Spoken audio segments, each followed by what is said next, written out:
If you want to change the messages tone on POCO C85, you can open Settings. Next, in Settings, open Sound and Vibration. And then in here, you should be able to find other notifications and reminders.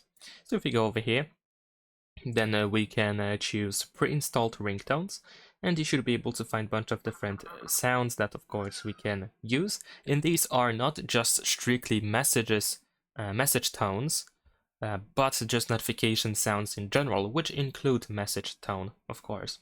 So if you find the sound that you want to use, then of course we can press apply and then confirm, and there we go. If you have this purple icon below the name of the sound, then of course it means that it has been set. But if you want to change a message sound specifically for a contact, for example, then if we open Google Messages, let me actually quickly start a conversation with anyone.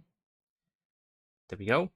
Then you should be able to tap on these three dots in the upper right corner and go to details. And then in these details, we can open notifications, then you go to sound, and then over here we can once again do the same thing, and we can choose whichever sound we want to use for that specific contact.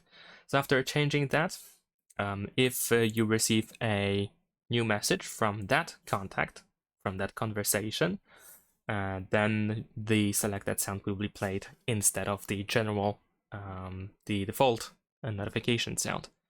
And that is pretty much it. Subscribe to my channel.